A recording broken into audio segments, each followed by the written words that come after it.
छत्रपती संभाजीनगर इथं घरगुती गॅसचा तुटवडा निर्माण झाल्यानं नागरिकांना मोठ्या अडचणींचा सामना करावा लागतोय। गॅस सिलेंडर मिळवण्यासाठी नागरिकांना सकाळपासूनच लांब रांगा लावाव्या लागतायत। नागरिकांच्या मते इराण, इराक आणि अमेरिका यांच्या सुरू असलेल्या युद्धाचा परिणाम पुरवठ्यावर होत असल्यानं अनेक भागात गॅसची टंचाई जाणवते। काहींनी याची तुलना नोटाबंदीच्या काळातील परिस्थितीशी केली आहे। या पार्श्वभूमीवर केंद्र सरकारनं तातडीनं परिस्थितीवर तोडगा काढून नागरिकांची गैरसोय दूर करावी अशी मागणी करण्यात येते। तसंच या परिस्थितीसाठी पंतप्रधान नरेंद्र मोदी यांच्या सरकारला जबाबदार धरत काही नागरिकांनी नाराजीही व्यक्त केली आहे। काय सांगाल, सध्या गॅसचे दर वाढलेले याचा किचनवर किंवा आपल्या याच्यावर कसा परिणाम होतो? गॅस वाढल्यामुळं खूप गृहिणीवर परिणाम होतो। आम्ही सकाळपासून आलेली आहे इथं गॅससाठी, पण अजून पण माझा नंबर आलेला नाहीये। आज उद्या चाललेलं आहे। 10-12 दिवसापासून मी चक्कर मारते इथे, पण अजून काही सिलेंडर मला आलेलं नाही घरपोच। दर वाढल्याचा परिणाम कसा जाणवतो? खूप परिणाम झालेला आहे। काटकसर करून आपण गॅस सिलेंडरसाठी पैसे साचवतो, पण ते दर महिन्याला आता वाढ झाल्यामुळे आणखीनच टेन्शन झालेलं आहे। सिलेंडरचं पैसे वाढ 50-60 रुपयाची वाढ झालेली आहे। त्याच्यामध्ये दिवसांदिवस महागाई पण खूप वाढलेली आहे सगळ्याच गोष्टीची, त्याच्यात गॅस पण वाढून गेला। बजेट कसं बजेट कसं राहिलेलं? बजेट आता कसर करूनच करावं लागतं ना, पैसे मागं टाकूनच गॅससाठी करावं लागणार ना। पण खूप पैसे झाले ना ते, आता परत 7 रुपये वाढ झाली म्हणजे खूप झाली ती पण वाढ त्याच्यामध्ये। सध्या घरामध्ये तर चूल पेटून लाकडं वगैरे आणून तर स्वयंपाक करू शकत नाही, गॅस शिवाय पर्यायच नाहीये। आणि म्हणजे खूप अडचण झालेली आहे। सिलेंडर महागाईमुळे अडचण झालेली आहे। पहिले कसे व्यवस्थित सिलेंडर भेटत होते, संपल्यानंतर आणायचे। कोणाकडे डबल सिलेंडर पण नसतं ना, सिंगल सिलेंडर आहे तर सिंगल सिलेंडरची खूप पंचायत होती, संपल्यानंतर भेटतच नाही लवकर। सरकारकडे काय मागणी?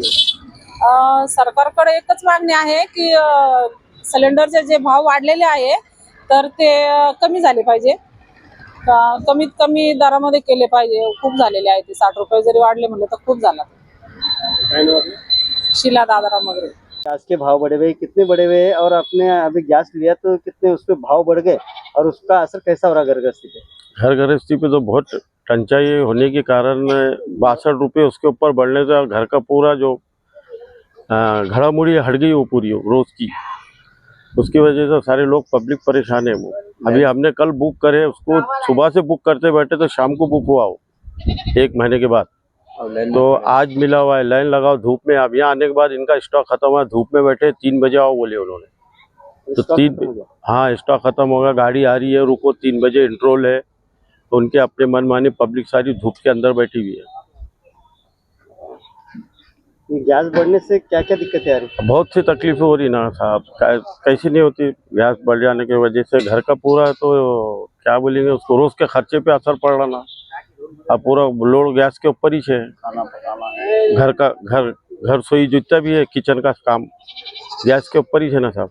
अभी गैस नहीं मिल रहा, कैसा क्या करेंगे अभी आप? गैस क्या, फिर वही चूल्हे पे बना रहे, लकड़ी ला रहे ढूंढ के। पहले जैसा ब्लैक एंड व्हाइट के पीरियड के अंदर लकड़ी वालों ने भी भाव बढ़ा दिए, 10 रुपए किलो बोल रहे हो, जबकि 7 रुपए 6 रुपए किलो लकड़ी थी। तो 10 किलो का लकड़ी ला रहे हो तो कितने में जा रही साहब? 100 रुपए की लकड़ी ला रहे हो, चूल्हा अभी तक जलाया उस पर। क्या नाम आपका? मेरा नाम शेख कलीम है। काय सांगत सध्या गॅसचे दर वाढलेले कसं बघतोय याकडे? देशभरामध्ये या ठिकाणी, देशात आणि महाराष्ट्रात गॅसच्या दरवाढीच्या संदर्भामध्ये प्रकरण दररोज वाढतंय। ज्या ठिकाणी काँग्रेस सत्तेमध्ये असताना 2014च्या पूर्वी आपण बघितलं की फक्त 400 रुपये तब्बल त्या ठिकाणी गॅस होता। आज तोच गॅस या ठिकाणी भारत देशामध्ये जवळपास 5 ते 10 पटीने वाढलाय। आपण बघितले की नरेंद्र मोदीजींच्या नेतृत्वामध्ये या ठिकाणी उज्ज्वल योजना गॅसची महिलांसाठी निघली आणि घर घर गॅस रहेगा या प्रकारची प्रतिक्रिया आदरणीय नरेंद्र मोदीजींची होती। मात्र उज्ज्वल गॅस त्या ठिकाणी द्यायचा आणि त्याच गॅसचा दरभाव या ठिकाणी 5 पटीने त्या ठिकाणी वाढायचा, असं नेतृत्व या ठिकाणी भाजपच्या नेतृत्वामध्ये असं घडतंय। आपण बघितलं या ठिकाणी एजन्सीज ज्या आहेत, देशभराच्या एजन्सीमध्ये गर्दी पडली आहे। जशी नोटबंदीला गर्दी होती, लोक एकमेकांच्या अंगावर चढत होते बँकांच्या याच्यामध्ये, त्या स्वरूपाची गर्दी आज प्रत्येक एजन्सीवर गॅसच्या संदर्भात होतीये। ब्लॅकमध्ये त्या ठिकाणी 1,500 ते 2,000 मध्ये गॅस विकल्या जातोय। ही जी दशा आहे, ही जी अवस्था आहे भारतीय नागरिकांची, सर्वसामान्य जनतेची, ही दशा फक्त आणि फक्त भाजपच्याच नेतृत्वात या ठिकाणी चुकीच्या पद्धतीने वाढीस लागत आहे आणि त्याचा आम्ही एक महिला म्हणून जाहीर निषेध करतो.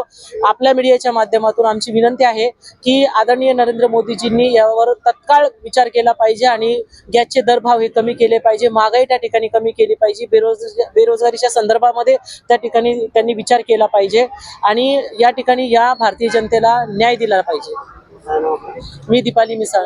क्या कहेंगे अभी आप, जो घर का जो गैस है वो अभी बढ़ गया है 50 से 60 रुपए को लेके, देखो तो इसका घर पे किचन पे कैसा असर करेगा? ये किचन भी आने, हर इंसान कमाने के पीछे बहुत कम की, जैसे मजदूरी वाला है या कोई बेवा है तो वो ज्यादा ले नहीं सकते कि 960 रुपए में, या कुछ ऐसा कर नहीं सकते कि क्योंकि हाथ के काम करने वाले नहीं ले सकते, क्योंकि जो अगर नौकरी वाले रहे तो वो ले सकते, लेकिन ये बहुत आम मजदूरी वाले नहीं ले सकते, क्योंकि घर किराए का हमारा हर चीज का किराए का है, तो ये अपना इतना महंगा नहीं ले सकते। 460 रुपए पहले तो था ना, तो ऐसे कीमत कम होना चाहिए, नहीं तो ये तो आम में तो अभी लकड़ी जलेंगे, मगर लकड़ी जलाने को जगह भी तो होना ना, क्योंकि लकड़ी जलाने को जगह नहीं है यहाँ पर।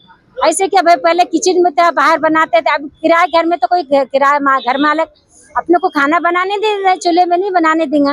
तो ये अपने सरकार को होना चाहिए कि इसकी कीमत कम करना, कि आम जनता ने ले सके। कोई घर जैसा घर का आदमी नहीं है तो औरत कैसे करेंगी, बच्चों को संभालेंगी या अपने घर गश्त करेंगी, क्या गैस का करेंगे, हर चीज की महंगाई बढ़ गई, तो ये महंगाई पे अपना कम होना चाहिए। तो ये कम होता अच्छी बात है, नहीं तो वो पहले तो बोलते ना जंगल से लकड़ी लाते थे घर में बनाते, तो वो बहुत अच्छी बात थी, लेकिन अब ये बहुत रोज से 2014 से ऐसा हो गया है कि कम से कम पहले था तो अभी बढ़ते चले गए, अभी 900 हो गए, फिर 1000 होंगे, तो ये कहाँ से लेंगी पब्लिक? ये अपने गैस के चूल्हे बनाने का खाना, तो ये तो कोई घर में चूल्हा बनाने सिलगाने नहीं दे रहे ना, लकड़ी तो की होगी, जंगल भी कट गए, अगर जंगल लाएंगे तो घर में खाना कहाँ बनाएंगे, लकड़ी पे बनाएंगे भी तो अपन नहीं बना सकते ना। तो ये गवर्नमेंट को ये होना चाहिए कि इसकी कीमत कम करना चाहिए। क्या नाम आपका? हमारा नाम शबाना बाजी है। या बातमीसोबतच महाराष्ट्र बुलेटिनमध्ये इथेच थांबतोय. अशाच महत्त्वाच्या बातम्यांसाठी पाहत राहा न्यूज मराठी 24/7. नवा भारत, नवा विचार.